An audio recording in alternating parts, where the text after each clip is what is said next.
Assalamualaikum warahmatullahi wabarakatuh. Alhamdulillahirabbil alamin wassalatu wassalamu ala asyrafil anbiya wal mursalin wa ala alihi wa sahbihi ajma'in. Amma ba'du, yang kami muliakan segenap masyayikh, para sesepuh, wabil khusus Takmir Masjid Aulia Setona Gedong, yang kami muliakan segenap pengurus kajian Cahaya Cinta Setona Gedong dan segenap tim koordinasi CCS Nisa,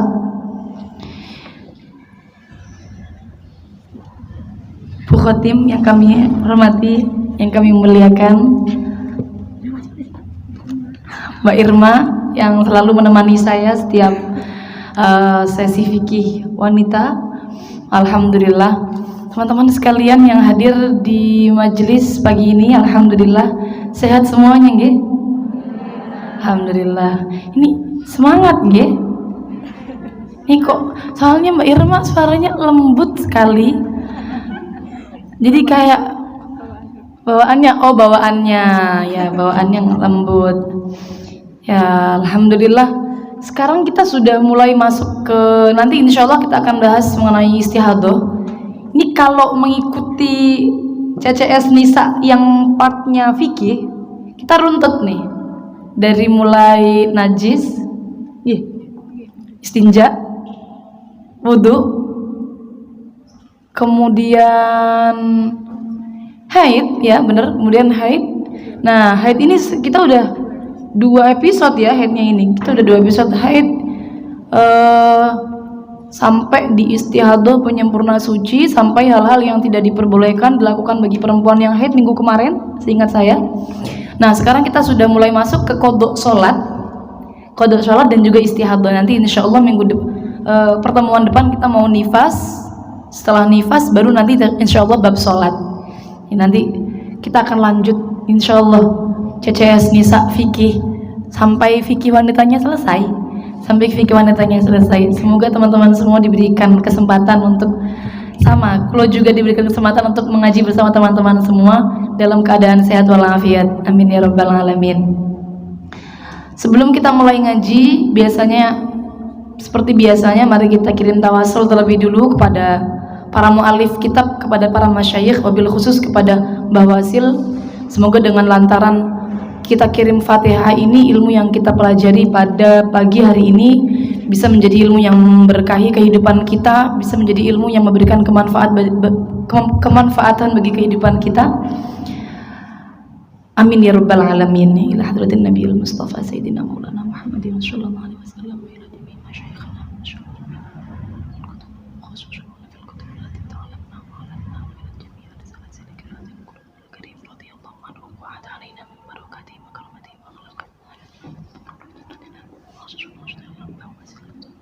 Al-Fatihah.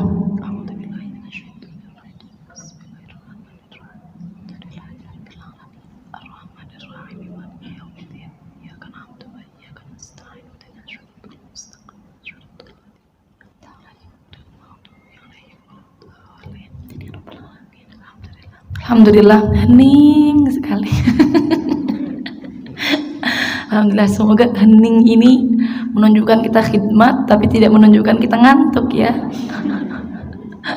Kita ada di masjid, memang baiknya memang khidmat, baiknya tidak ramai-ramai, baiknya memang karena hormatan lil masjid. Tapi semoga khidmat kita ini tidak berujung dengan ketiduran ya. Kita awali dengan pembahasan qada sholat, teman-teman.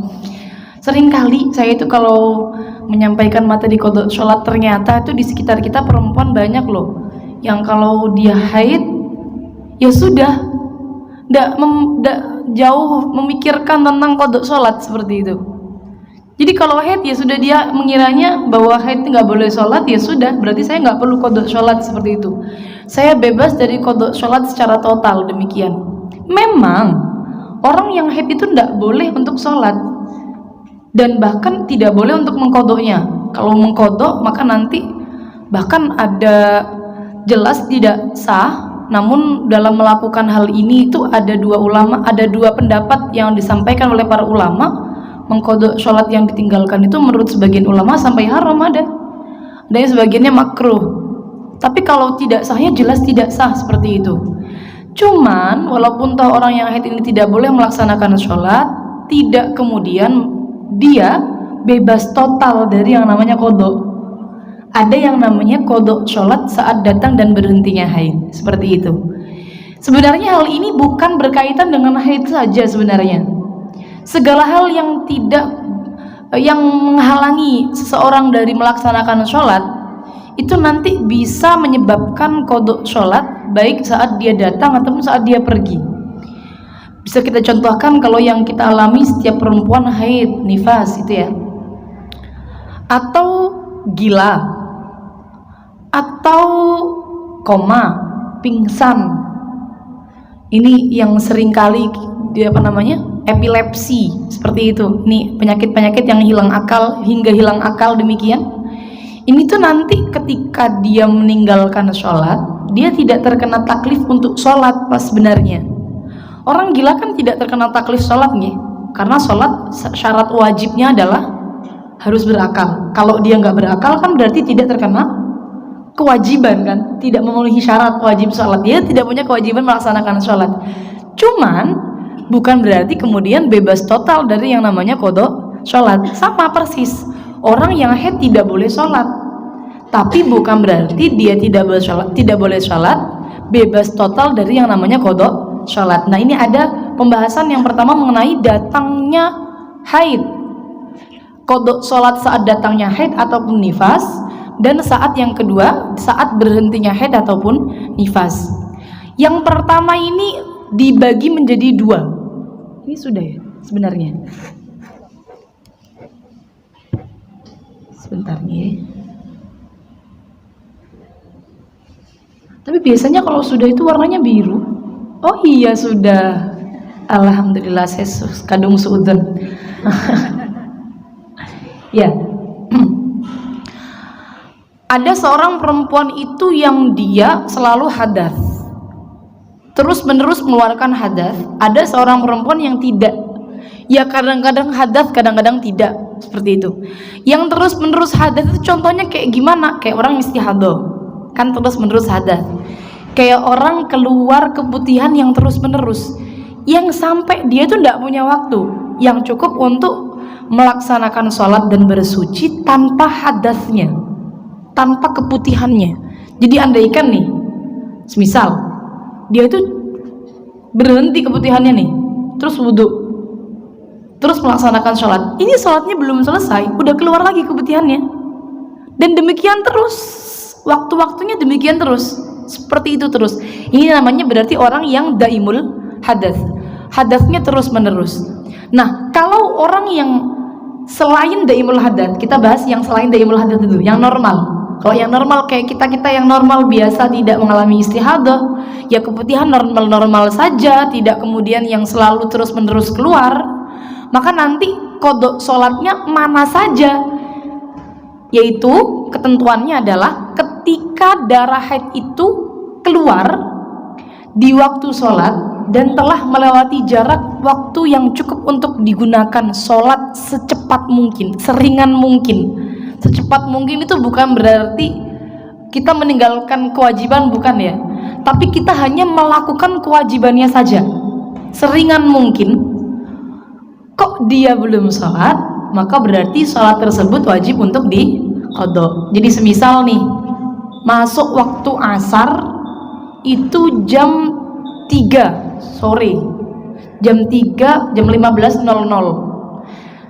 Kita sholat asar kira-kira butuh waktu berapa menit untuk 4 rakaat? Yang kalau kita nggak usah baca yang sunnah wis, yang wajib saja 2 atau 3? 3 ya kayaknya ya. Kalau 2 menit kayaknya kok nggak baca Fatihah ya kayaknya ya. Baca Fatihah yang Fatihah saja 3 menit insyaallah ya, 3 menit. 3 menit kok jam 15 lebih 3 menit ternyata kemudian dia keluar darah haid sementara dia belum sholat, berarti asarnya wajib untuk diqadha. Dan yang wajib diqadha asar tok, udah nggak berkaitan dengan sholat sebelumnya atau sholat setelahnya, tidak ada kaitannya kalau masalah datang haid. Seperti itu, simpel sekali nggih. Yang penting dia keluarnya darah di dalam waktu sholat, batasannya kok waktunya ini sudah cukup untuk digunakan sholat seringan mungkin tapi dia belum sholat, berarti sholatnya wajib untuk diqodhokan, seperti itu. Tidak ada kaitannya dengan sholat sebelumnya dan sholat setelahnya. Ini kalau masalah qodho sholat saat datangnya haid bagi orang normal yang dia tidak mengalami hadas yang terus menerus. Kalau dia mengalami hadas yang terus menerus, bedanya apa? Memang bedanya hanya diletak jarak waktunya saja. Kalau kita orang normal belum zuhur sudah wudhu, bisa nggak wudhunya dipakai untuk sholat zuhur? Bisa nggak? Bisa, karena kita normal. Tapi kalau kitanya daimul hadas, kitanya orang yang sedang istihadah, kita belum zuhur wudhu, terus zuhur, bisa nggak wudhunya dipakai untuk sholat zuhur? Tidak bisa, karena orang itu kalau istihadah, orang itu kalau dia mengalami hadas yang terus menerus, baik itu istihadah, keputihan, beser juga bisa, atau kentut yang terus menerus, jadi kentutan. Ini benar-benar ada yang mengalami ini, teman saya, temannya teman saya, itu betul-betul kentut terus menerus, kayak nggak ada jeda waktunya yang untuk dia nggak kentut gitu loh. Bentar lagi tut lagi begitu. Nih gue nggak tahu ya berapa lama nih, tapi benar-benar yang continue seperti itu terus. Nah ini kan juga daimul hadas nih, kalau seperti ini kan namanya.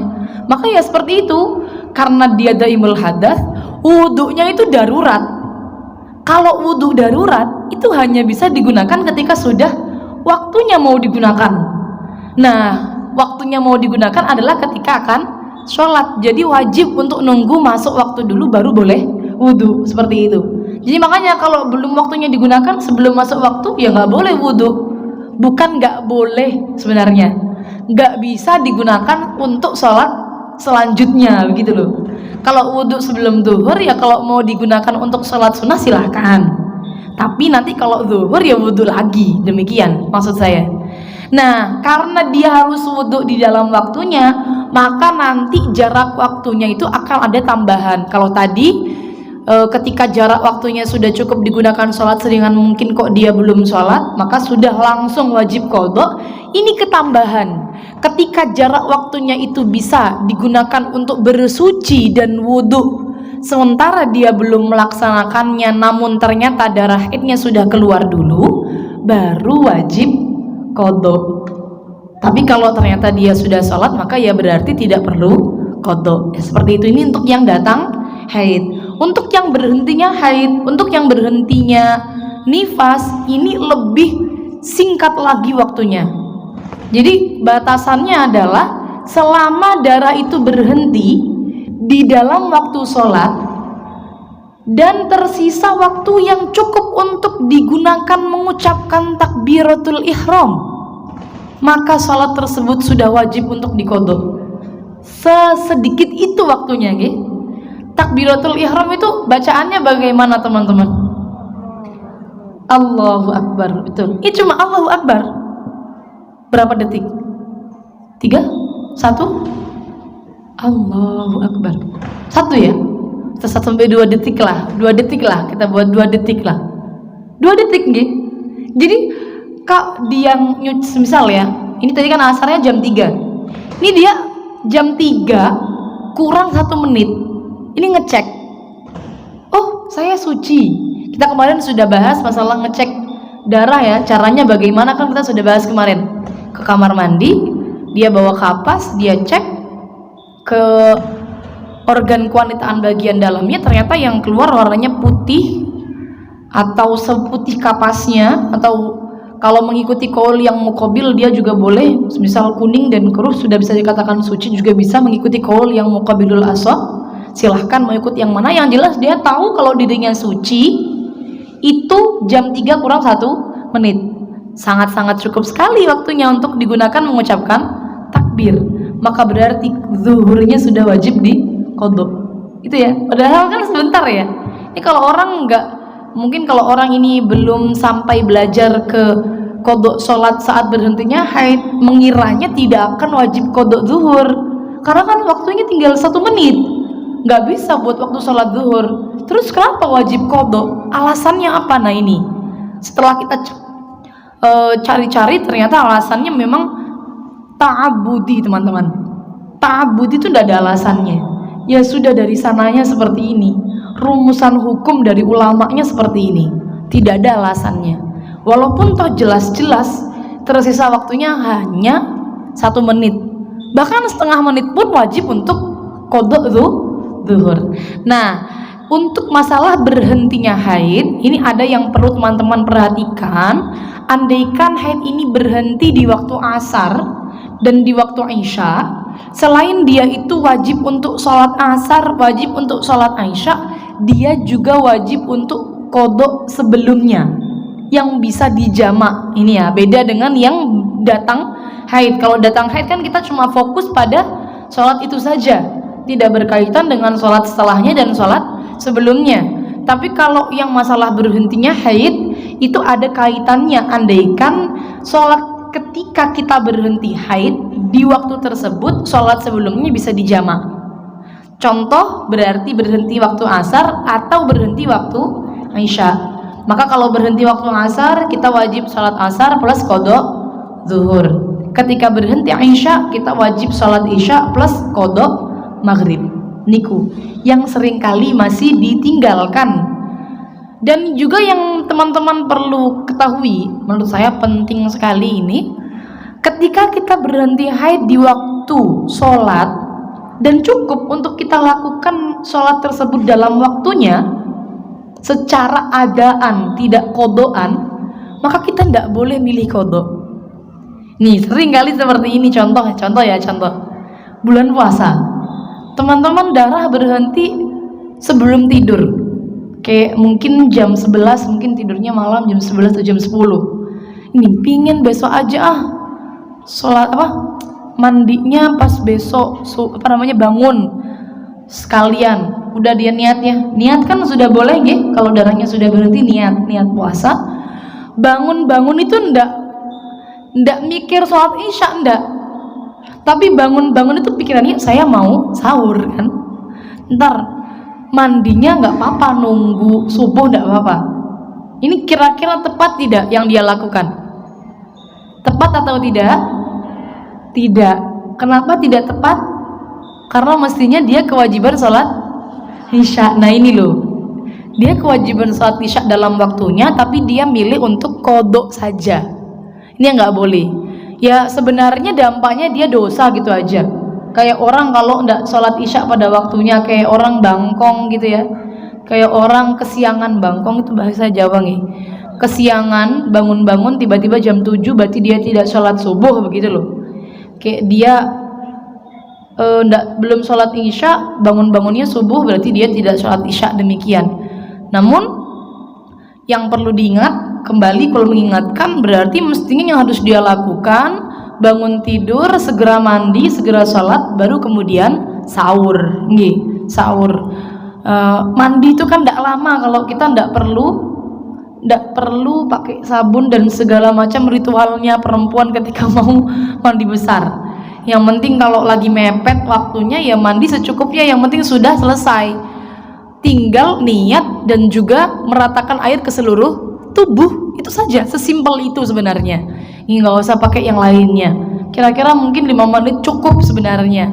Tapi yang bikin lama kan ritual-ritual kita, karena mandi besar seperti itu. Nah ini qada sholat saat berhenti dan datangnya haid sudah kita bahas. Kita akan masuk ke bab istihadahnya. Istihadah haid. Nah, pemahaman yang salah. Coba teman-teman, seringkali nih pemahaman keliru memahami tentang menghukumi istihadah ketika mengeluarkan darah melebihi 15 hari. Seringkali ketika kita ditanya, kalau keluar darah selama 20 hari, berapa hari haidnya? Jawabannya akan secara simpel diambil maksimalnya haid adalah 15. Berarti haidnya adalah 15. Sisanya selama 5 hari hukumnya adalah istihadah. Ini seringkali perempuan akan mengambil jalur demikian ketika keluar darah melebihi 15 hari. Namun kembali lagi teman-teman, perempuan itu ketika dia mengeluarkan darah melebihi 15 hari, berarti dia tidak memenuhi syarat haid yang 4 itu ya. Syarat yang ketiga itu kan darah tidak boleh lebih dari 15 hari. Kalau lebih maka tidak memenuhi syarat haid. Kalau tidak memenuhi syarat haid, tidak bisa kita hukumi secara instan langsung pakai pemahaman instan. Oh berarti tinggal kita ambil aja maksimalnya, nggak bisa. Ternyata para ulama sudah menyimpulkan, sudah memberikan rumusan hukum terkait ini. Orang itu kalau keluar darah melebihi 15 hari, dalam kitabnya dia disebut dengan mustahadah. Mustahadah itu orang yang istihadah.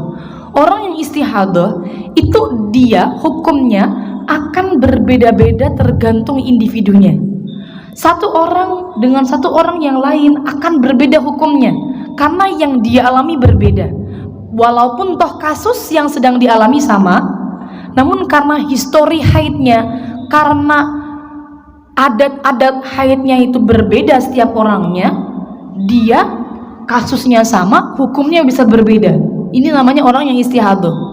Jadi yang paling mudah-mudahnya orang yang istihadah itu kita menggunakan konsep disamakan dengan adat.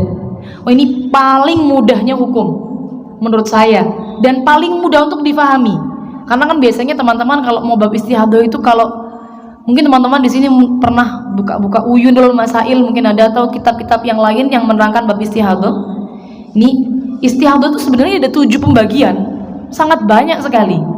Ini kalau kita terangkan, saya rasa bisa lumayan membingungkan, karena di majelis CCS ini kan tidak semuanya ikut dari minggu-minggu kemarin, Jadi ada kadang-kadang yang pas sempatnya minggu ini saja begitu ya. Saya rasa kalau untuk teman-teman yang konsumsi ini, ilmu ini dikonsumsi secara instan, secara hari ini saja ngajinya, itu yang paling mudah memahami kategori nomor 4. Jadi dia sudah pernah haid, sudah punya adat. Yang ini di sini ada yang belum pernah haid? Yang hadir di sini sudah haid semua, sudah haid semua berarti, Maka baiknya kita bahas satu macam saja dulu. Nanti mungkin kalau ada nih yang sudah ibu-ibu, boleh kita lanjutkan dengan pembahasan anak-anak yang baru pertama kali haid. Sangat mudah hukumnya malah. Kita bahas yang sudah haid dulu saja. Jadi kebanyakan perempuan itu dia masuk kategori mu'tadah ghairu mumayyizah. Mu'tadah ghairu mumayyizah itu yang bagaimana? Mu'tadah itu berasal dari kata adat itu loh. Ya mu'tadah, orang yang sudah punya pengadatan haid. Jadi dia sudah punya kebiasaan haid, sudah pernah mengalami haid sebelumnya. Seperti itu. Teman-teman di sini sudah punya kebiasaan haid semua.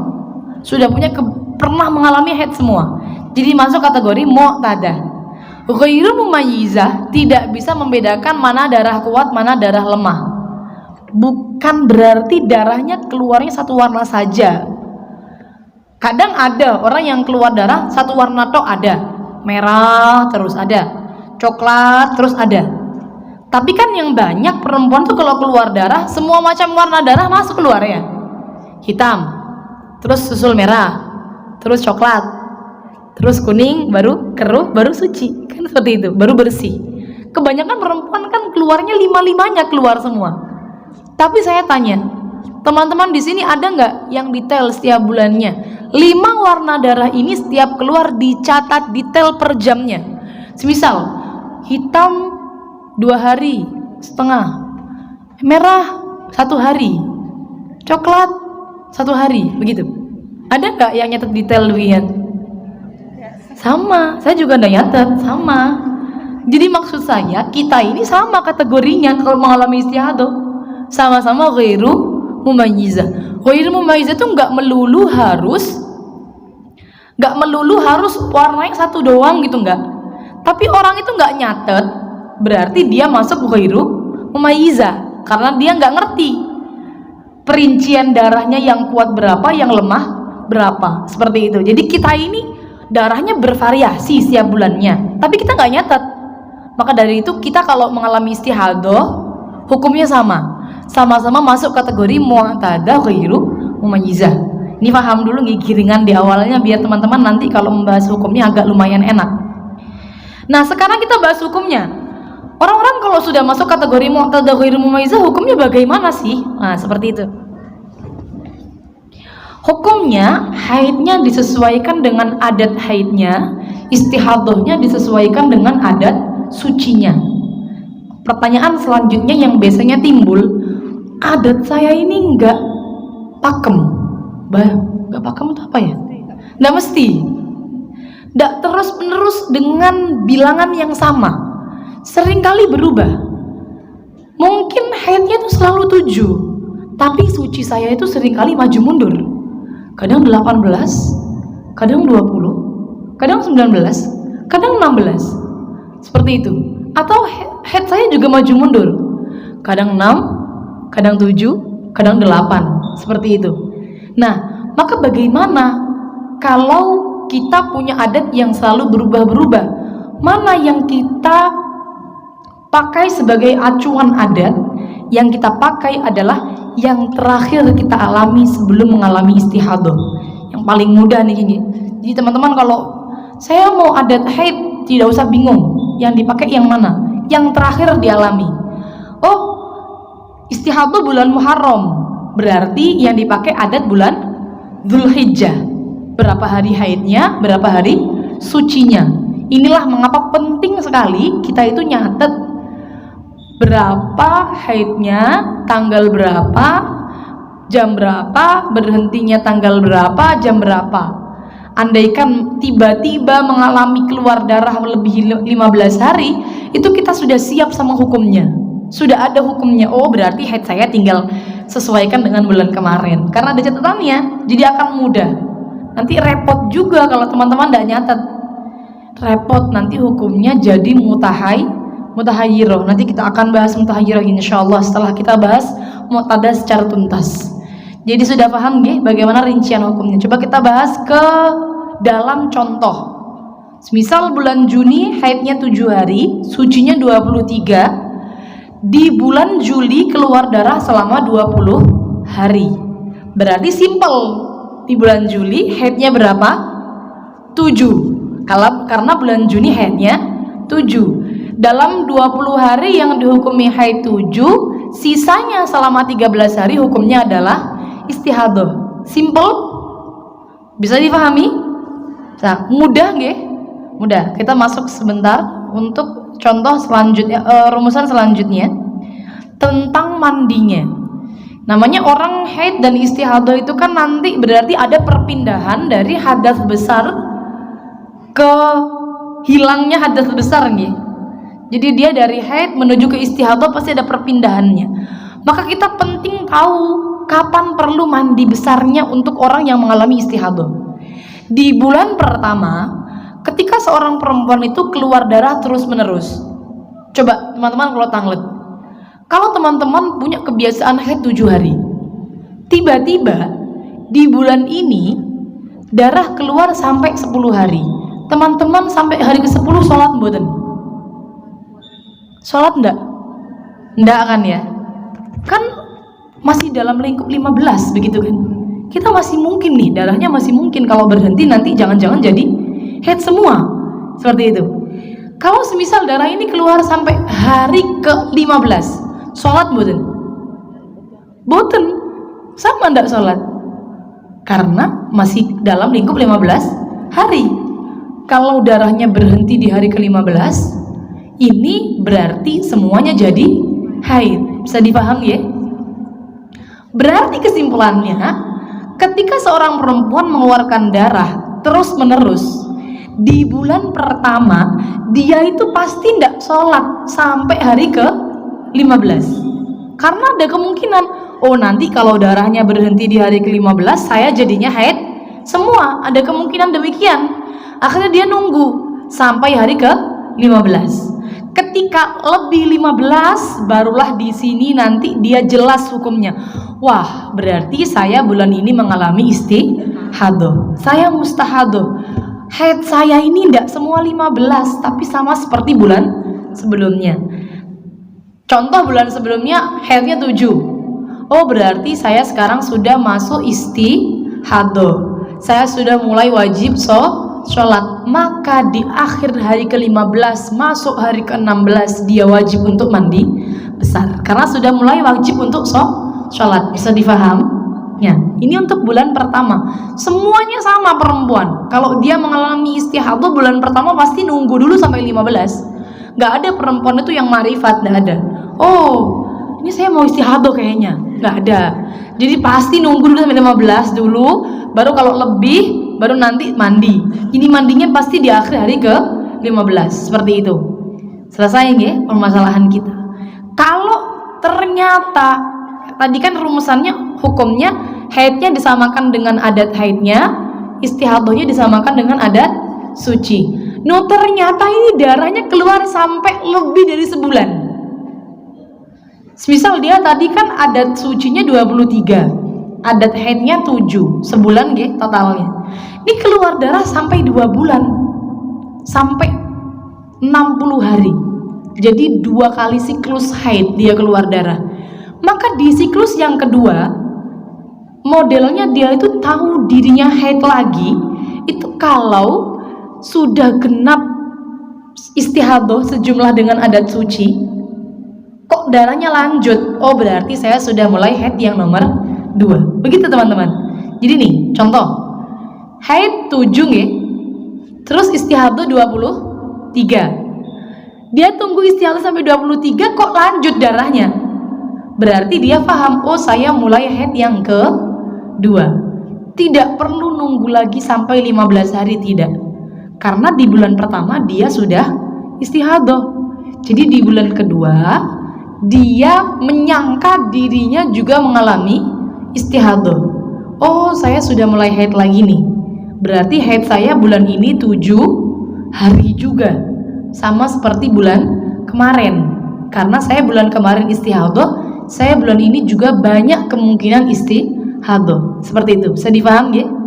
Nah ini 7 hari haid, setelah itu 23 hari lagi hukumnya adalah istihadah lagi. Simpel nggih hukumnya? Haidnya sama kayak adat haid, istihadahnya sama kayak adat suci. Sesimpel itu. Kita bahas masuk ke pembahasan nih, gambar seperti contoh. Nih gambar seperti ini akan lebih mudah untuk kita pahami nih. Ini kalau semisal nih ada beberapa spot yang mungkin tidak terlihat, ada? Gak kelihatan ya? Nah nggak apa-apa, insya Allah saya akan sampaikan secara gamblang keterangannya, mohon maaf. Ini di bulan pertama, ini dia keluar darahnya 2 bulan full seperti contoh saya tadi itu ya. Jadi dia keluar bulan pertama 30, bulan kedua 30, seperti itu. Maka bulan pertama haidnya ya 7, karena adat haidnya 7. Bulan kedua istihadah, bulan kedua haidnya juga 7, karena adat haidnya 7. Jadi simpel, 7 23 7 23. Hukumnya demikian. 7 hari haid, 23 istihadah, kemudian balik lagi 7 hari haid, kemudian istihadah lagi selama 23 hari. Simpel nggih rumusannya. Yang perlu kita bahas tuh mandi-mandinya. Di bulan pertama mandinya setelah hari ke 15, karena dia tahunya kalau istihadah setelah hari ke 15. Jadi hanya sekali saja. Di bulan pertama mandinya sekali saja, di akhir hari ke 15. Tapi yang perlu kita bahas, orang itu kan nggak sholatnya 15 hari dia tadi, karena dia belum tahu kalau mengalami istihadah. Yang dihukumi haid berapa? 7. Dia tidak sholat selama 15 hari, yang dihukumi haid hanya 7. Berarti pasti punya yang namanya qadha sholat. Sisanya dari yang dihukumi haid itu dia wajib untuk mengqadha sholatnya, yaitu selama berapa hari? 8. Bisa difahami ya teman-teman pembahasannya? Di bulan kedua dia kan sudah paham, oh saya bulan kemarin istihadah, saya sekarang juga banyak kemungkinan istihadah, sehingga mandinya tidak perlu nunggu 15 lagi, tidak, tapi mandinya di akhir hari ke 7. Jadi dia perpindahan menuju ke hari ke-8, dia mandi itu. Mandi hari ke-8 dia sudah, andaikan dia di bulan puasa dia sudah puasa, dia sudah sholat, jadi di bulan kedua dia tidak punya yang namanya qadha sholat. Bisa dipaham teman-teman?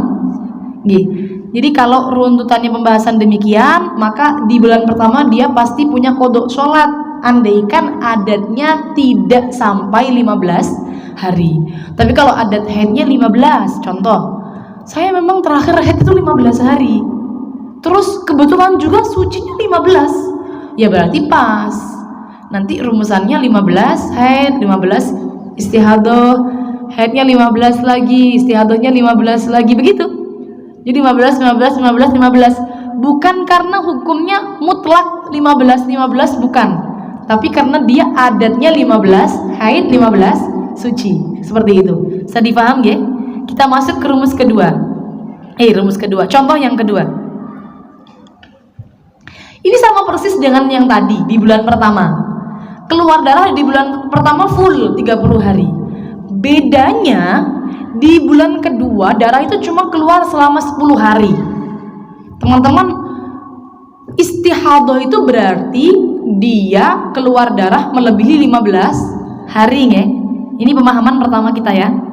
Di bulan pertama normal dia, istihadah biasa maksud saya. Oh, berarti di bulan pertama sama kayak tadi rumusnya. Haidnya 7, istihadahnya 23. Mandinya di akhir hari ke 15. Sudah tidak ada bedanya. Qadha sholatnya 8 hari. Hanya di bulan kedua ini dia kan nyangkanya saya istihadah lagi. Jadi dia sampai hari ke-7 terus mandi ya. Terus mandi. Hari ke-8 dia sudah sholat. Hari ke-9 dia sholat.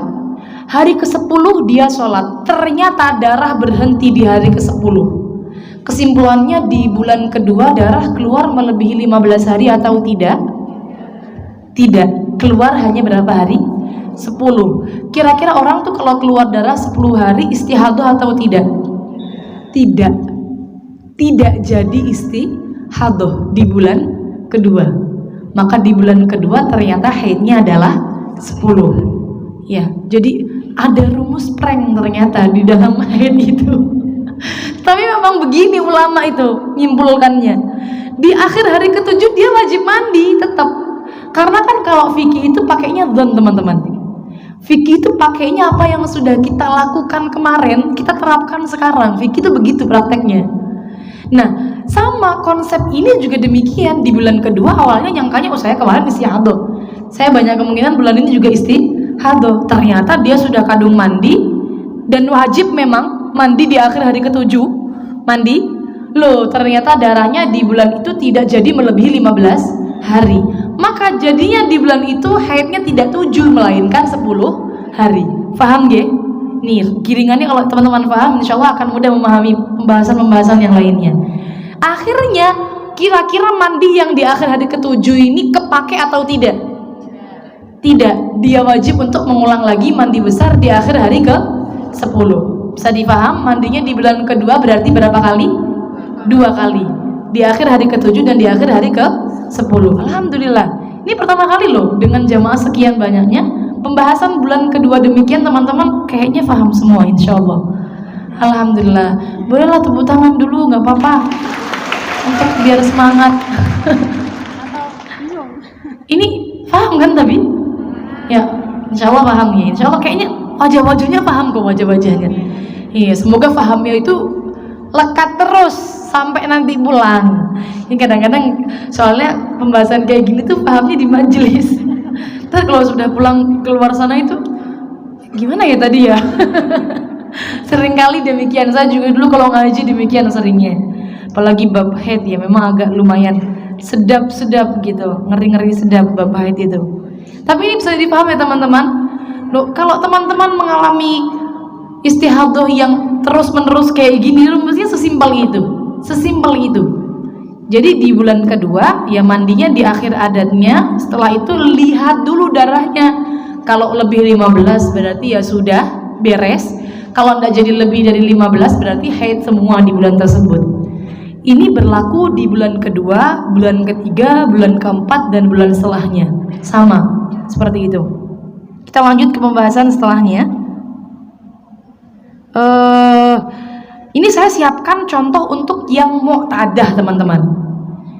Barangkali teman-teman di sekitarnya itu sekarang itu kan banyak perempuan baru pertama kali haid tapi langsung istihadah. Itu banyak sekali sekarang nih.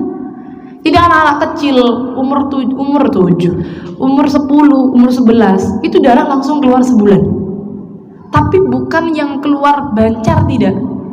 Keluarnya itu kayak coklat tok gitu. Tapi sampai sebulan. Maka bagaimana untuk teman-teman yang baru pertama kali mengalami haid? Berapa hari yang dihukumi haid dan istihadah? Kan kalau kita sudah punya adat sesuai dengan adat. Kalau baru pertama kali itu ada 3 pendapat. Pendapat yang pertama, haidnya 1, yang paling kuat. Haidnya 1, istihadahnya 29. Pendapat yang kedua, haidnya disamakan dengan umumnya orang. Berarti ada 2. Boleh 7 hari haid, 23 hari suci. Boleh 6 hari haid, 24 hari suci. Bisa difaham ya? Jadi kalau semisal nih ada anak-anak kecil baru pertama kali haid langsung keluar darah sebulan, berarti dia haidnya bisa milih kan 15 hari pertama pasti nunggu dulu ya, jelas. Kemudian ketika sudah lebih 15, oh anak saya berarti istihadah. Misal ibunya nih yang ngitung ya, misal ibunya yang ngitung, anak saya berarti istihadah. Karena anak-anak nih, mungkin karena anak-anak kasihan ibunya, jadi dipilihkan yang haidnya yang paling banyak. Haidnya 7 hari. Boleh nggak? Boleh, milih boleh. Memang ada 3 pendapat. 129, 723, 624. Ini sudah gandengan ya, nggak boleh saya pingin headnya 7 tapi istihadahnya 29, nggak boleh itu. Bukan pasangannya, bukan jodohnya, mohon maaf. Jadi harus dipilih yang jodohnya.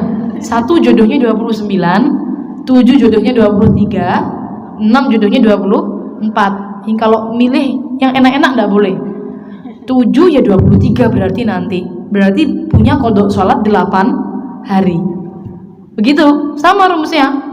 Kalau dia milih yang sehari, berarti istihadahnya berapa? 29. Kodok sholatnya berapa? 14 hari. Karena tidak sholatnya 15 hari. Kodok sholatnya 14 hari. Kan kasihan kan ya? Anak kecil baru balik, dia berbalik kan ya? Baru balik, baru keluar darah, baru balik. Sholat itu masih disuruh.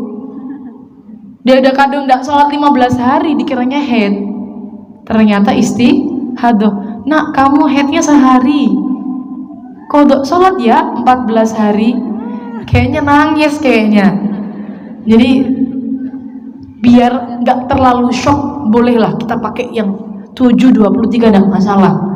Ini makanya saya sampaikan, tergantung anaknya gitu. Kadang ada yang masih terlalu kecil itu kan, maka kita kasih yang paling berat juga kasihan. Tapi kalau baru pertama kali haidnya di umur 17 tahun misal, dia memang baru pertama kali haid umur 17, jadi sudah mapan, sudah siap, ilmunya sudah siap untuk mengamalkan, mengikuti kaul yang paling kuat. Haidnya mengambil yang sehari, istihadahnya 29, sudah siap. Maka ya silahkan, kalau sudah siap ikut yang paling kuat, tentu lebih baik. Faham gitu teman-teman sekalian nih? Sekarang kita bahas yang paling sering, kalau lupa nggak nyatet. Nih nggak ada catatan sama sekali. Sebelumnya ini mungkin nih, saya tuh baru pertama kali belajar haid. Ini adalah kemarin belajar haid di CCS tuh suruh nyatet. Kebetulan saya tuh nggak punya catatan sama sekali. Haid yang bulan kemarin berapa, sucinya berapa. Saya nggak inget terakhir saya haid berapa, terakhir suci berapa. Jadi andaikan dia keluar darah, dia tidak punya ingatan sama sekali. Oh, ini darah haid, ini darah istihadah, tidak ada ingatan, karena dia tidak ada catatan sama sekali. Kalau demikian maka dia termasuk kategori namanya mutahayyiroh, teman-teman. Mutahayyiroh itu yang paling baik, yang paling kuat hukumnya, dia harus selalu berhati-hati. Berhati-hati maksudnya bagaimana? Dalam 6 hal hukumnya seperti orang yang haid, Dalam 6 hal hukumnya seperti orang yang suci. Nih, sebentar lagi kalau carikan materinya. Ini Aji Uyun, sepertinya ada materinya sebentar.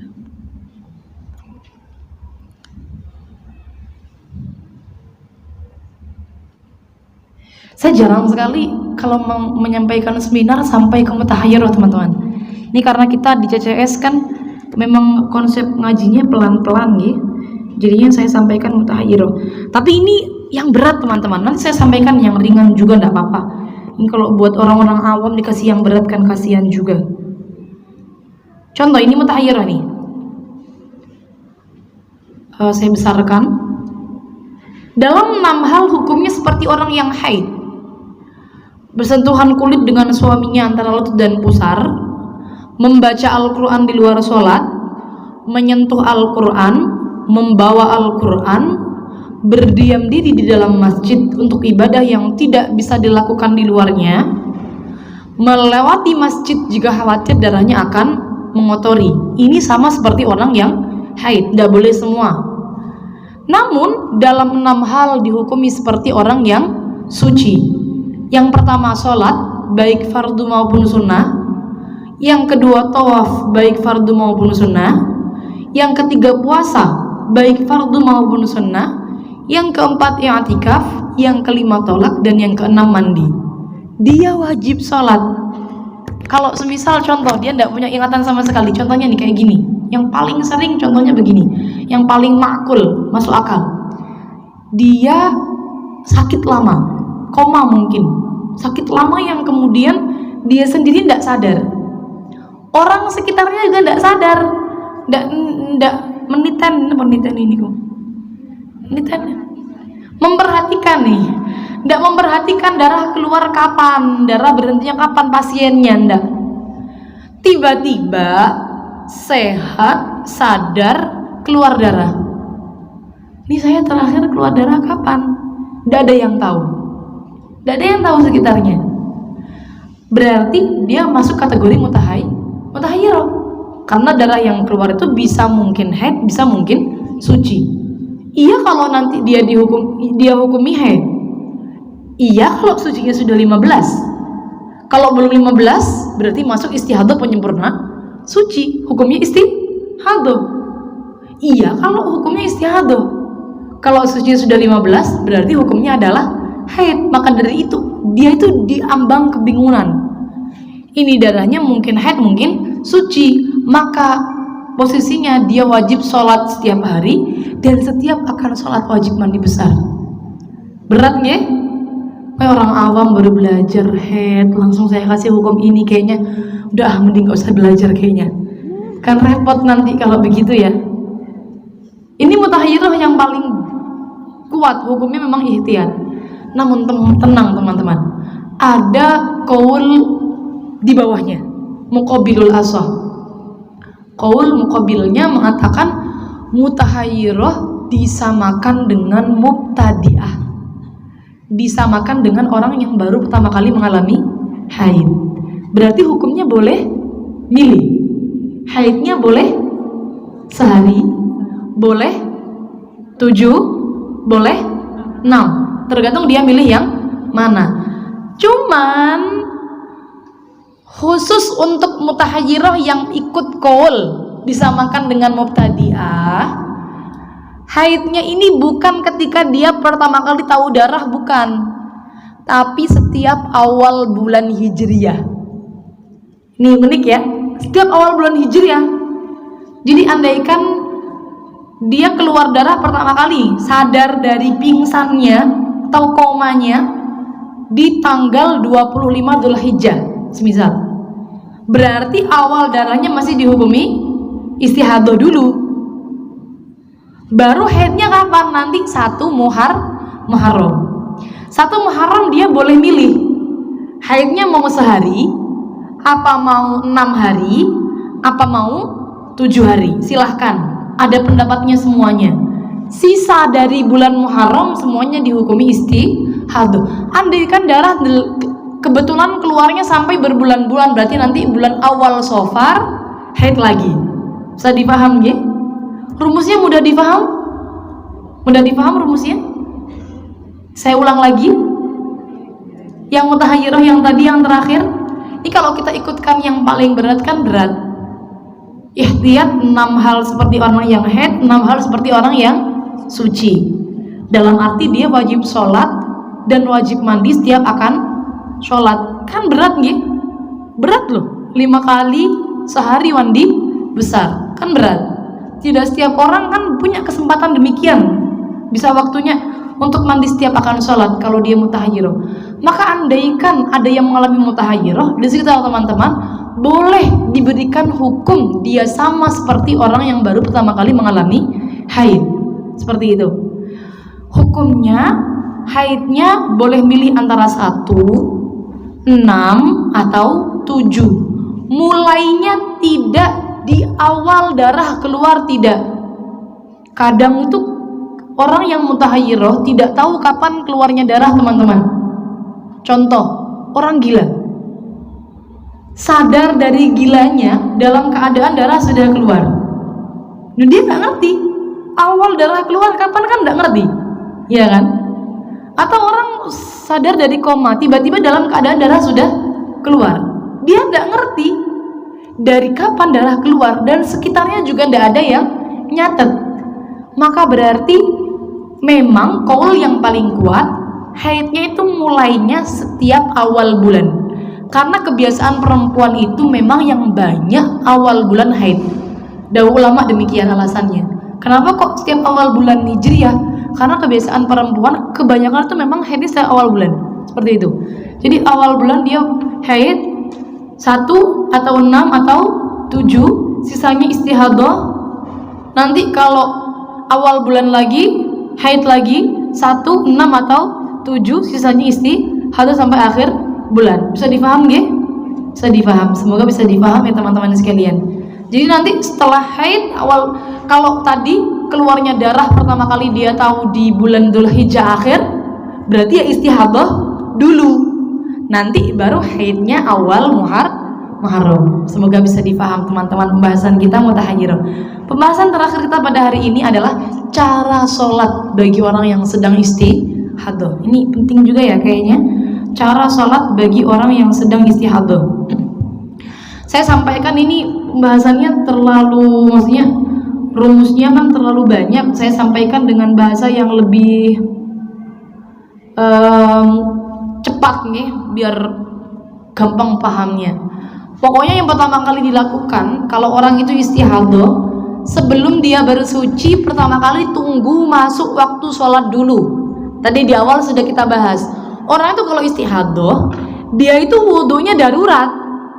Kalau darurat bisa dilakukan hanya ketika dibutuhkan.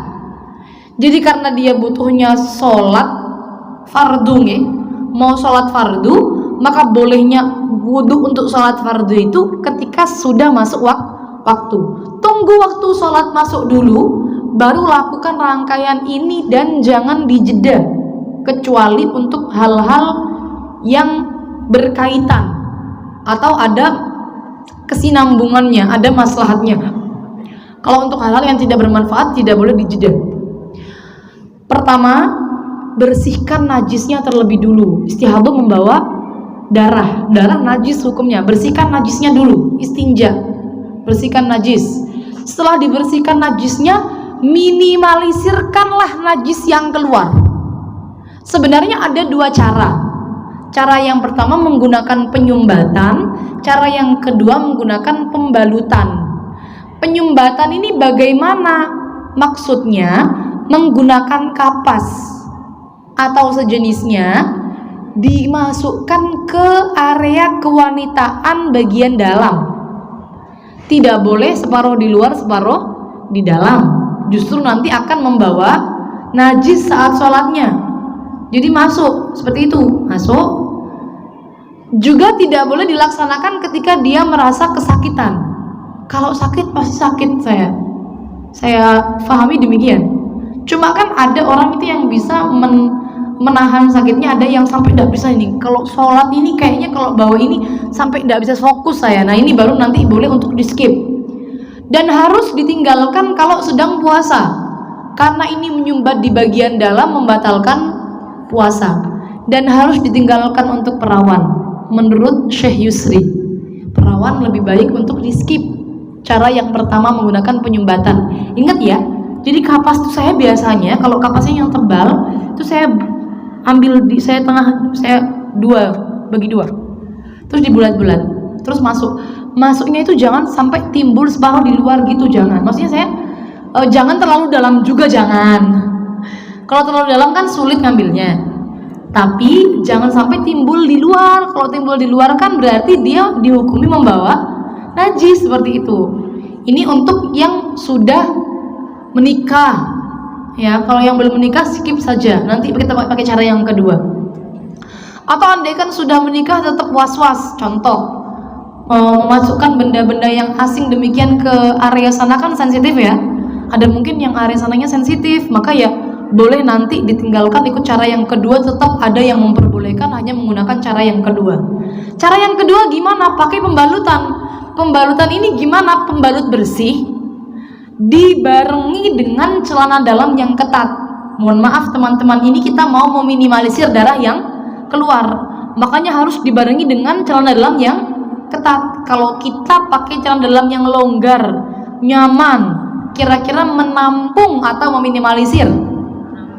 Menampung, nggak meminimalisir. Apalagi kalau yang longgar-longgar gitu, malah justru bisa kemana-mana darahnya, ya. Sehingga karena tujuannya meminimalisir, maka harus pakai celana dalam yang ketat agar tujuan meminimalisirnya ada, dapat. Menurut Imam Romli, perempuan itu boleh hanya menggunakan cara yang kedua, tidak perlu melalui cara yang pertama. Boleh. Nah, ini ibu-ibu ataukah masih perawan kah, boleh hanya pakai cara yang kedua. Yang penting pembalutnya bersih, suci. Kemudian yang kedua dibarengi dengan celana dalam yang ketat. Boleh pakai korset celana juga boleh, biar lebih baik lagi, lebih primpen lagi untuk meminimalisir darah yang keluar. Setelah melakukan step-step yang sudah kita terangkan tadi, baru selanjutnya boleh untuk berwudu. Wudu niatnya nawaitul wudu'a, bahasa Arabnya listibahati sholati fardhu lillahi ta'ala. Kalau pas mau wudu bahasa Arabnya lupa, boleh pakai bahasa Indonesia atau bahasa Jawa. Yang penting artinya saya niat wudu agar boleh melaksanakan sholat fardu lillahi ta'ala pun. Kalau niatnya nawaitul wudu lirafil hadatil asghar, boleh enggak? Kalau panjenengan mau wudu tidak usah niat begitu, karena hadatnya kan terus menerus. Kalau lirafil hadatil asghar kan artinya menghilangkan hadas, tidak pas, tidak sinkron niatnya. Tapi kalau yang sudah enggak apa-apa. Kalau sudah dilakukan enggak masalah. Yang akan dihadapi nanti loh, yang akan dihadapi andaikan ada yang mengalami istiadah, pakai bahasa Jawa aja niatnya, enggak usah pakai bahasa Arab. Kalau semisal enggak ingat daripada Arab tapi salah ngono loh. Jadi mending pakai bahasa Indonesia tapi benar artinya. Setelah wudhu segera melaksanakan sholat. Boleh nunda, boleh, tapi untuk hal-hal yang berkaitan dengan kemaslahatan sholat. Contohnya kayak nutup aurat, kayak menyiapkan tempat sholat, menuju ke tempat sholat, menunggu jamaah juga boleh. Menunggu jamaah nggak masalah, walaupun darah nanti keluarnya jadi banyak, nggak masalah. Yang penting teman-teman sudah melakukan pembalutan tadi dengan benar dan baik, maka tidak masalah. Seperti itu. Dan satu wudhunya hanya boleh digunakan untuk satu ibadah fardu dan banyak ibadah sunnah. Jadi andaikan satu ibadah fardu 1000 sholat sunnah boleh. Semisal mau ibadah sunnah apapun boleh, yang penting fardunya cuma satu. Jadi andaikan teman-teman ada yang bepergian dalam keadaan istihadah, terus jamak sholat, ada yang pernah mengalami jamak sholat dalam keadaan istihadah atau bepergian dalam keadaan istihadah? Tidak ada ya. Alhamdulillah, semoga tidak pernah mengalami istihadah dalam kehidupannya. Ya amin ya rabbal alamin. Karena namanya istihadah darah penyakit, nggih, mesti susah mesti loh kalau istihadah itu ya. Walaupun toh sudah tahu caranya, sudah tahu hukumnya, kalau istihadah apa nggak susah, mesti mengalaminya susah. Jadi semisal nih ada yang membutuhkan hukum dari teman-teman sekalian, sekitarnya ada yang mengalami istihadah terus bepergian mau jamak sholat, boleh nggak sholatnya 2 langsung jamak? Boleh istihadah itu jamak sholat, yang penting setiap sholat wudhunya 1.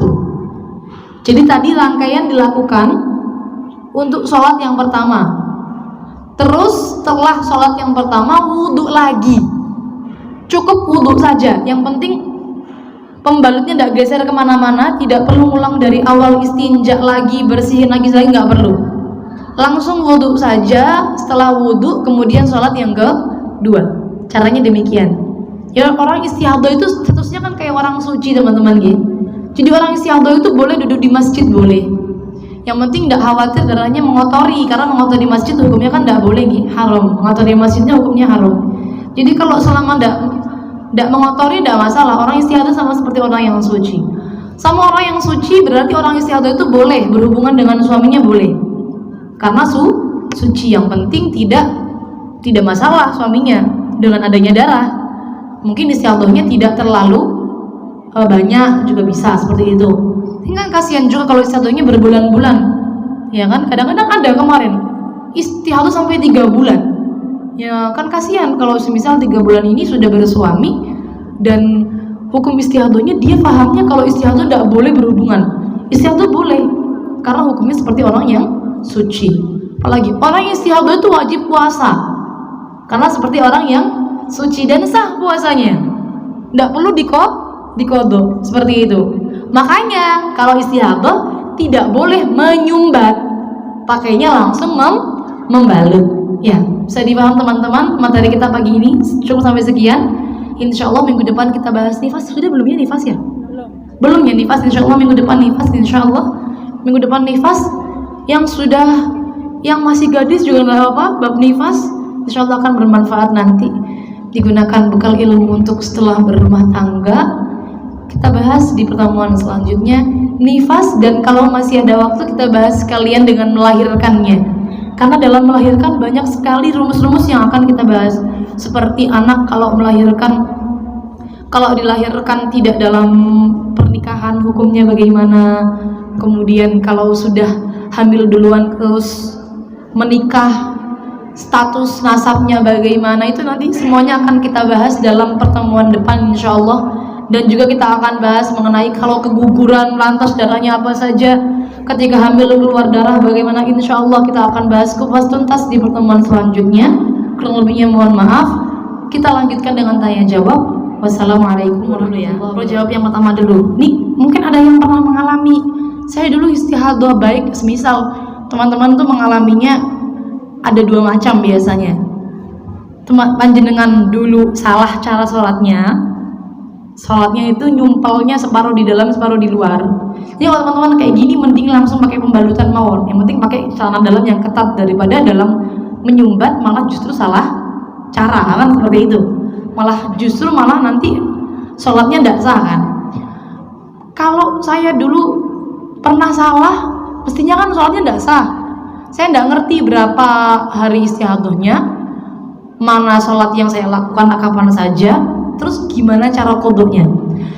Mengkodok sholat yang tidak kita ketahui berapa jumlah dan mana pastinya, sholat apa pastinya. Caranya adalah, kalau semisal yang kita yakini itu semisal saya kalau istihadah itu nggak mungkin sampai lebih 15 hari totalnya, maka berarti teman-teman yakinnya angka 15. Jadi kodok sholat selama 15 hari seperti itu. Kalau teman-teman punya kodok sholat, semisal saya itu ada kodok sholat 1 tok sekali waktu aja, tapi saya nggak ingat ini 1 itu maghrib, isya, apa zuhur.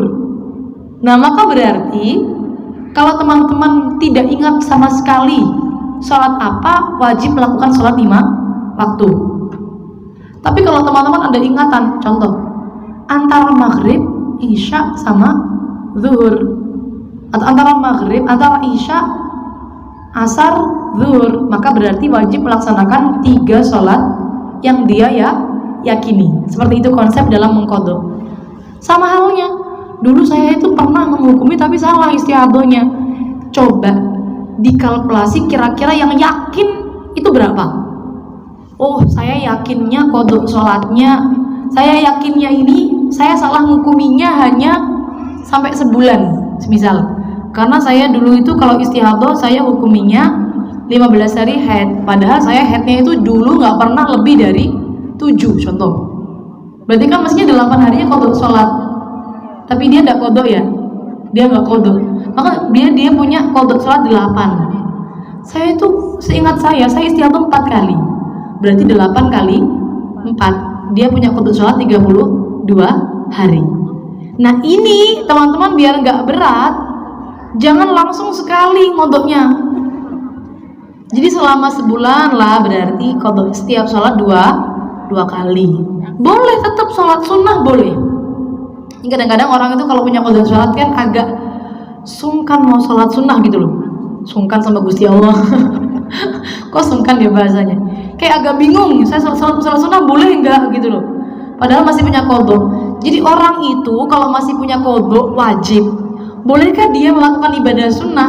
Sebenarnya kalau qadha wajibnya itu tidak harus segera langsung ia lakukan, maka dia boleh tetap melakukan ibadah sunnah. Tapi kalau qadha wajibnya harus segera ia lakukan, contohnya dia tidak sholat karena sengaja tidak sholat, atau karena betul-betul meninggalkan sholatnya karena main game. Ini kan suatu uzur yang tidak dilegalkan oleh syariat. Bukan uzur kalau syariat kan, biwairu uzrin. Maka berarti dia harus segera melaksanakan qadha ya. Nah dia tidak boleh sholat sunnah dulu kalau belum qadha, seperti itu. Nah kalau teman-teman nih dulunya karena tidak tahu kan, berarti kan qadhanya karena uzur, maka bolehlah nanti ngodoknya itu dengan perlahan biar tidak terasa berat. Jadi kalau punya qadha sholat tetap wajib ngodok sampai yakin saya sudah tidak punya qadha sholat lagi. Caranya demikian.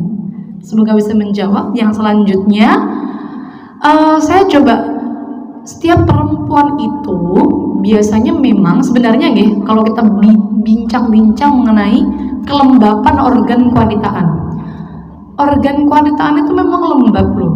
Memang kadang-kadang setelah kita istinja itu mengeluarkan cairan namanya wadhi. Wadhi itu warnanya putih kental warnanya. Kalau teman-teman yang di areanya itu masih keluar warna kayak bening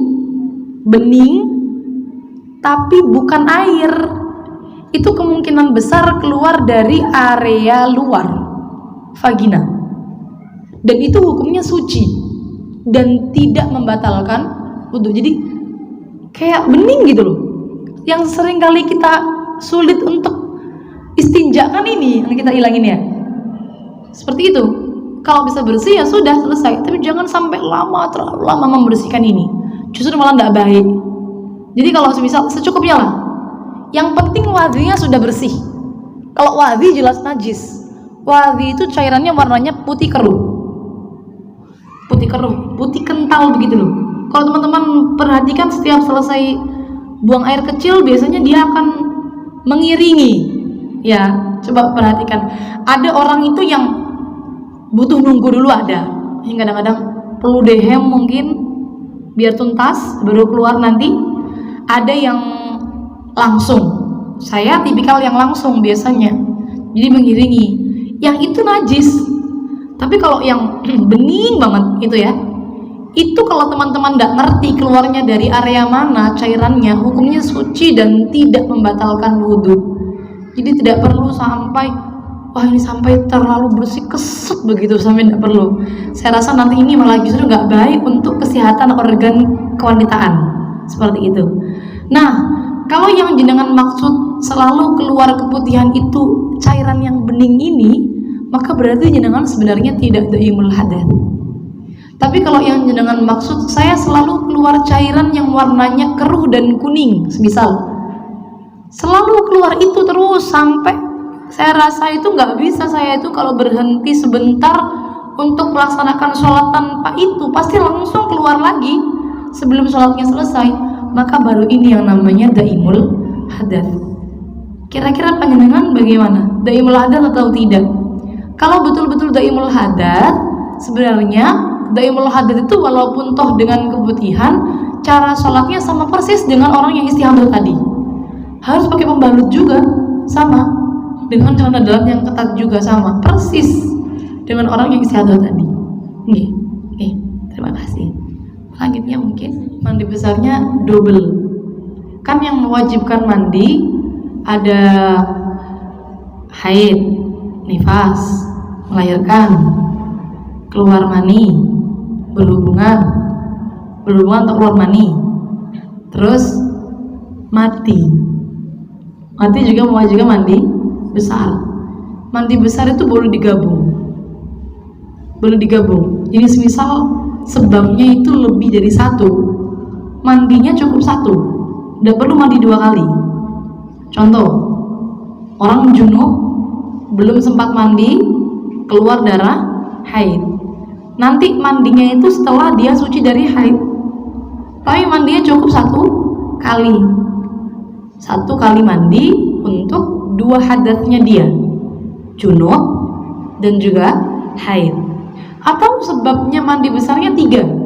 Kok bisa 3? Contoh, junub, melahirkan, terus nifas. Ini sering mungkin ibu-ibu junub, melahirkan, nifas, belum sempat mandi nih, junub terus melahirkan, terus udah keluar nifas. Mandinya kapan? Setelah selesai dari nifas. Gimana mandinya? Apakah harus 3 kali mandi? Tidak, cukup sekali mandi. Niatnya lirafil hadatsil akbar, semua hadatnya akan hilang. Sama halnya dengan pertanyaan panjenengan tadi, haid, meninggal, berarti yang hadatnya ada, hadatnya yang mewajibkan ada 2. Mandinya gimana? Cukup sekali dan dimandikan harusnya. Jangan mandi sendiri. Hidup lagi. Harus dimandikan karena sudah meninggal. Ya sudah, mandinya kayak orang mandikan orang meninggal biasa. Ya. Pertama, tadi tentang kerasa keluar sesuatu ketika dalam keadaan sholat. Ini bagaimana yang harus kita lakukan? Selesaikan sholatnya dulu. 1, barangkali yang keluar barangkali teman-teman itu sebenarnya was-was, karena seringkali perempuan tuh kena penyakit was-was. Jadi jangan sampai kalau ada kayak keluar, wah diturutin batal, jangan. Nanti batal berulang kali. Tapi kalau teman-teman kerasa keluar, betul-betul kerasa keluar nih, kayak kerasa keluar cuma nanti keluarnya jangan-jangan bening. Kalau bening bisa jadi tidak membatalkan wudhu kan tadi, tidak membatalkan wudhu dan suci kan, seperti itu.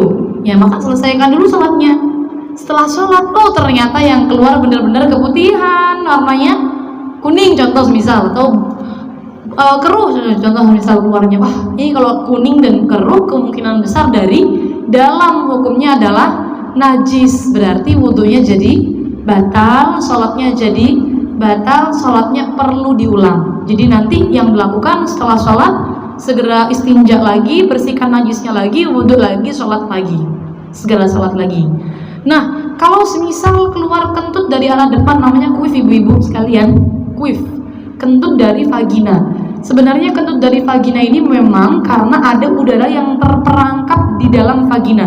Mungkin teman-teman kalau sudah mengikuti Instagram saya pernah membagikan ini beberapa waktu sebelumnya. Kuif dibahas oleh seorang dokter, di compare dengan fikihnya, disatukan dengan fikihnya, sains dan juga fikihnya versus fikihnya bagaimana.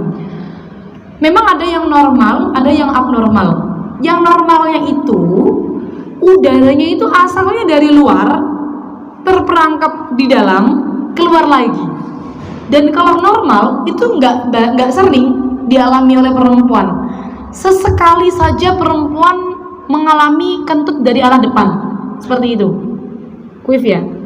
Kalau yang abnormal itu karena ada robekan di dalam vagina. Jadi udaranya asalnya dari dalam. Kalau begini, udara yang terperangkap di dalam vagina asalnya bisa jadi dari lubang anus, bisa karena ada robekan antara anus dengan vagina, atau dari retrum, dari karena melahirkan kemudian dari belakang ke depan itu ada robekannya, seperti itu gambarnya. Saya kemarin nyimpen, sebenarnya kalau di IG-nya tuh beliau siapa namanya, Dokter I Hasibuan tuh sudah ngasih, ini IG-nya IG Hasibuan tuh. Mohon maaf nama dokternya siapa nih, saya juga belum berkenalan soalnya. Mana telegram saya, kemarin saya baru ngaji ini nih. Oke, ini robekannya di sini nih ibu-ibu. Ini kalau habis melahirkan robek di sananya, jadi keluar dari bagian dalam nih anginnya, seperti itu, terus keluar. Atau robekannya dari mana lagi ya? Ada 3 robekannya itu ya. Ada 3 robekan ya. Usus vagina, usus ke vagina juga robek, akhirnya kan udaranya keluar seperti itu. Dan ini tidak bisa ditahan. Perempuan itu suruh nahan kentut dari belakang bisa, tapi kalau suruh nahan kentut dari depan tidak bisa. Dia itu keluar dengan kemauannya sendiri dan tidak mau ditahan, tidak mau dicegah, seperti itu. Kalau normal kan sesekali. Tapi kalau yang abnormal itu benar-benar yang gerakan doang sudah keluar. Apalagi ibu-ibu habis melahirkan normal, di 3 bulan pertama itu sangat sering kali keluar kuif. Kayak sholat itu dari mulai duduk ke berdiri, rukuk ke i'tidal, sujud ke duduk, itu kayak keluar, semudah itu udara keluar, seperti itu. Nah, kita bahas hukumnya. Hukumnya secara syafi'iyah membatalkan wudhu. Jadi apapun yang keluar dari jalur depan dan belakang, asalnya dari dalam atau dari luar masuk ke dalam keluar lagi, itu semua membatalkan wudhu. Seperti itu, membatalkan wudhu. Apakah itu yang biasa keluar atau yang tidak biasa keluar juga membatalkan wudhu. Kalau syafi'iyah, kalau kita normal ikut syafi'iyah mampu. Namun kalau yang abnormal, yang keluarnya sering kali dan tidak bisa ditahan, ikut syafi'iyah saya rasa akan berat. Saya pernah punya teman, ini gara-gara kuif, dia habis melahirkan sholat sampai diulang 4 kali, nggak jadi-jadi sholatnya karena keluar kuif terus, batal terus kalau ikut syafi'iyah. Tapi teman-teman, kalau semisal mengalami yang abnormal, maka boleh mengikuti pendapat dalam mazhab Malikiyah, Hanabilah atau Hanafiyah yang mengatakan kuif tidak membatalkan wudhu. Ya, ini untuk yang abnormal, solusi. Bagi yang tidak normal kan kasihan kalau ikut yang Syafi'iyah batal terus nanti ya. Ya, itu untuk kuif. Ini kalau betul-betul yakin ada yang keluar. Kembali lagi, kalau kita nggak yakin nih, kayak ada yang keluar, kayak enggak. Habis istinja, biasanya kayak ada perasaan nih, kayak ada bunyi pluk gitu ya. Seringkali demikian. Ini jangan langsung batal, teman-teman nggak yakin kok itu keluar kuif atau enggak. Bisa jadi bertemunya 2 pipi, bisa jadi kemudian menimbulkan suara, seperti itu kan bisa jadi. Bisa jadi bukan karena kuif, bisa jadi kan. Sehingga nanti kalau demikian tidak perlu membatalkan wudhu, tidak perlu menganggap wudhunya batal. Dan yang terakhir tadi tentang halal dan haramnya suami istri. Ya, istri suami itu kan bisa halal bisa haram. Maksudnya bukan haram, mungkin ya halal nyentuh, tapi ternyata walaupun halal batal wudhu begitu ya. Ini gimana kalau semisal suami istri butuh untuk membantu istrinya dan memang hanya berdua kehidupannya, padahal Syafi'iyah hukumnya bersentuhan antara yang tidak mahram batal, termasuk suami dan istri, karena suami dan istri itu bukan mahram sehingga halal untuk dinikah, kan seperti itu. Maka kalau memang tidak bisa mengikuti Syafi'iyah dalam darurat, kita boleh ikut madhab lain Hanafiyah dan Malikiyah. Itu kalau semisal tidak ada syahwat, bersentuhan antara laki-laki dan perempuan, tidak membatalkan wudhu. Jadi dalam keadaan yang dibutuhkan kita boleh pindah madhab. Contoh ibu-ibu sedang umroh, tawaf, wajib punya wudhu. Campur laki-laki dan perempuan. Tidak bisa dihindari kadang-kadang bersentuhan antara laki-laki dan perempuan. Apakah pakai syahwat? Tidak. Wong kadang tidak bisa dihindari ya bersentuhannya. Kadang sengaja bersentuhan itu, kadang ya memang tidak bisa karena desak-desaan seperti itu. Maka kita pentinglah bisa ikut mazhab yang lain yang mengatakan tidak batal wudhu seperti itu. Jadi dalam waktu-waktu yang dibutuhkan kita boleh pindah mazhab. Cukup Ibu? Nih, siap sama-sama. Boleh pertanyaan ya, warahmatullahi wabarakatuh. Terima kasih Mbak Ana pertanyaannya. Saya langsung jawab. Yang pertama tadi bagaimana tanda awal haid dan tanda selesainya haid. Jadi sebenarnya sebelumnya kita perlu pahami ada 5 warna darah ini. 5 warna darah hitam, merah, coklat, kuning, dan keruh, teman-teman sekalian. Wah, ada hitam, merah, coklat, kuning, dan keruh. Yang jelas warna darah hitam, coklat, merah. Yang kuning dan keruh khilaf. Sebagian ulama mengatakan haid, sebagian ulama mengatakan warna darah, sebagian yang lain mengatakan bukan warna darah, seperti itu. Namun untuk permulaan haid yang paling banyak disampaikan oleh para ulama ditandai dengan keluarnya 3 warna cairan ini, hitam atau coklat atau merah, seperti itu. Kalau masih kuning dan keruh itu masih keputihan, karena orang keputihan itu kan banyak juga akan menjelang menstruasi banyak mengeluarkan keputihan, demikian ya. Jadi kalau sudah mulai keluar warna coklat, merah, hitam itu sudah mulai haid. Meskipun hanya flek, hanya sedikit, kemudian berhenti, baru 1 hari kemudian lancar, maka haidnya dihitung sejak flek sedikit tadi, seperti itu. Dan diakhiri dengan apa? Sama, cara tahu berhentinya darah ya dengan menggunakan kapas yang kita colekkan ke kemaluan bagian dalam. Kok keluarnya putih bersih atau putih, maka berarti jelas berhenti darahnya. Namun kalau keluarnya itu kuning dan keruh, ulama khilaf. Sebagian mengatakan masih haid, sebagian mengatakan sudah tidak haid. Namun kalau yang keluar itu hitam, merah, dan coklat, jelas masih haid. Walaupun toh tidak sesuai dengan kebiasaan kita setiap bulannya. Contoh, saya setiap bulan pasti haidnya 7. Kok bulan ini saya jadi haidnya 12 ya? 12 padahal yang dari mulai hari ke-8 sampai hari ke-12 ini nggak kayak saya biasanya. Yang keluar itu coklat terus, nggak berhenti-berhenti. Maka ya berarti tetap haid, karena masih keluar darah warna coklat, seperti itu. Kapan berhentinya? Kapan sucinya? Kalau yang ittifaq ulama mengatakan kapan sucinya ketika warnanya sudah putih bersih, baru suci, atau tidak keluar cairan apapun, baru bersih, baru dikatakan suci. Namun yang ulama khilaf ya kalau sudah keluar cairan kuning dan keruh. Seperti keruh itu di antara kuning dan putih ya. Jadi kalau di krem atau broken white, off white, broken white ya. Mungkin pakai baju yang broken white itu namanya keruh. Agak kuning dikit gitu. Itu namanya keruh. Itulah seperti itu. Tapi kalau teman-teman bingung nih, misal keluar darah, bingung warnanya kayak cenderung putih tulang. Terus ini gini, ini putih apa putih tulang ya? Maka istafti qalbak, tanyakan pada hatimu, mantepnya yang apa? Kalau mantepnya yang putih ya berarti putih.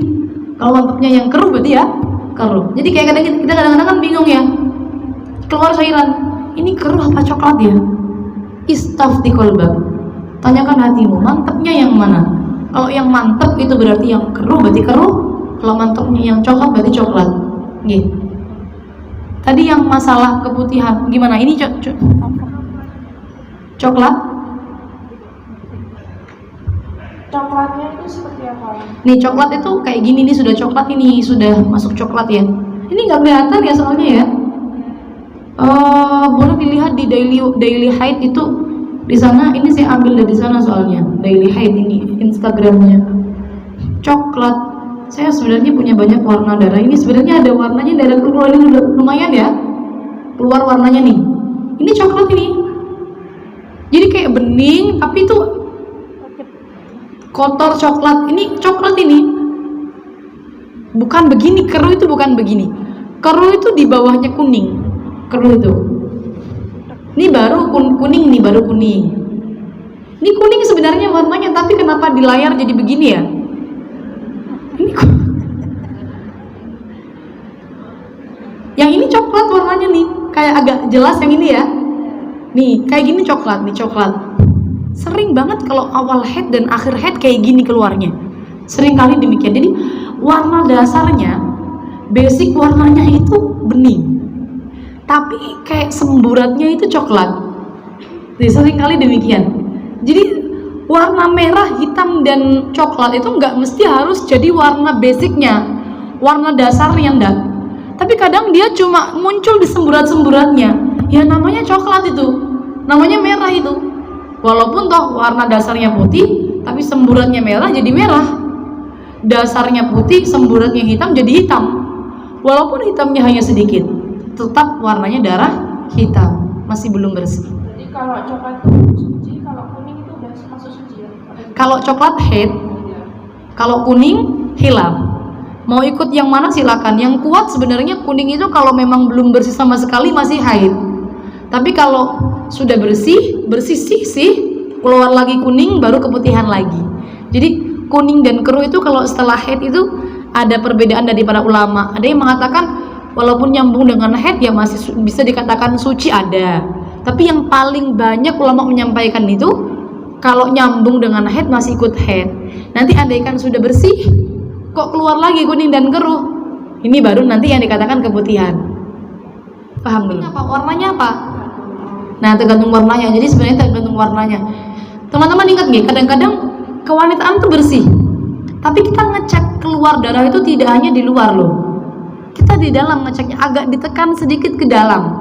Seringkali bagian luar itu bersih keset, nggak ada cairan apa-apa. Tapi pas dicek agak ditekan gini loh, ditekan dekat, ditekan sedikit ke dalam. Bahkan sebagian guru-guru haid itu kalau di sebagian pondok menyarankan pakai katembat, tapi saya nggak pernah sih sebenarnya. Katembat agak dekat, agak dalam sedikit begitu. Jangan dalam-dalam, tapi yang penting sudah agak masuk ke dalam begitu ya. Kalau saya sebenarnya tekan ke dekat, tekan gini, saya tahan beberapa detik. Ini nanti akan muncul cairan di dalam apa? Kadang ada cairan kuning, kadang ada benar-benar bersih. Nah, kalau benar-benar bersih, maka ya jelas sebenarnya sudah suci. Setelah itu kok keluar lagi kuning, itu namanya keputihan. Jangan dianggap haid lagi, seperti itu. Tapi kalau warnanya coklat, berarti ya masih haid. Tergantung warnanya. Begitu ya. Kalau mengalami keputihan yang banyak, volumenya banyak seperti itu, kalau mau sholat gimana? Pakai pembalut, pakai celana dalam. Sudah, nggak usah nyumpel, nggak apa-apa.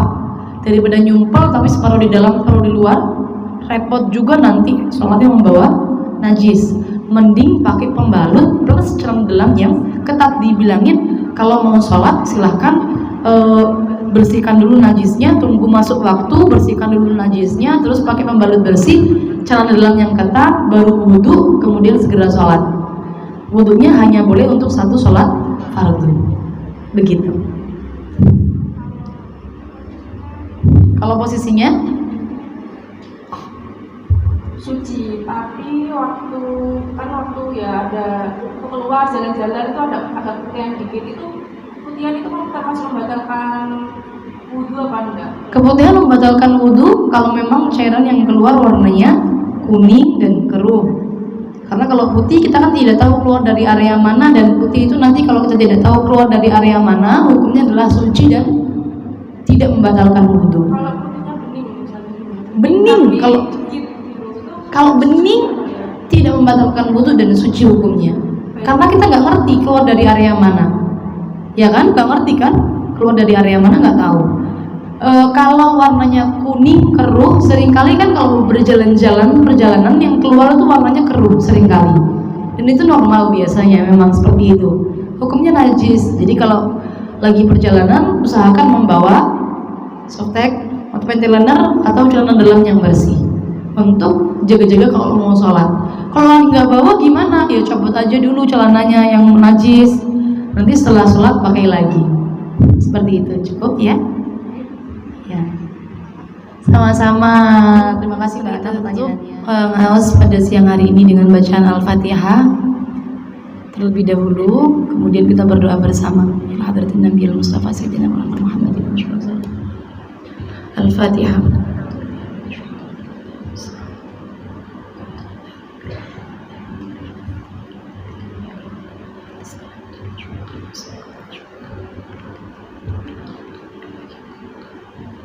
Bismillahirrahmanirrahim. Alhamdulillahirabbil alamin. Allahumma shalli ala sayyidina Muhammadin wa ala ali sayyidina Muhammad. Allahumma innaka ta'lamu sirrana wa alaniyatana faqbal ma'dziratana, ta'lamu hajatina fa'atina sulana, ta'lamu ma fi anfusina faghfir lana dhunubana. Allahumma inna nas'aluka imanan kamilan yubashshiru qulubana wa yaqinan sadiqan wa ilman nafi'an wa rizqan wasi'an hatta na'lama annahu la yusibana illa ma katabtahu alaina wa raddina bima qasamtahu lana ya dzal jalali wal ikram. Allahumma inna nas'aluka ridhaka wal jannah wa na'udzubika min sakhatika wan nar. Allahumma anfa'na bima 'allamtana wa 'allimna alladhi yanfa'una wa zidna 'ilman wa na'udzubika min hali ahli an-nar. Walhamdulillahi ala kulli hal. Rabbana hab lana min azwajina wa dhurriyyatina qurrata a'yun waj'alna lil muttaqina imama. Allahumma ighfir lana dhunubana wa li walidina warhamhum kama rabbawna shighara. Rabbana atina fid dunya hasanah wa fil akhirati hasanah wa qina adzaban nar. Sallallahu ala sayyidina Muhammadin wa ala alihi wa sahbihi wa sallam. Walhamdulillahi rabbil alamin. Al-Fatihah.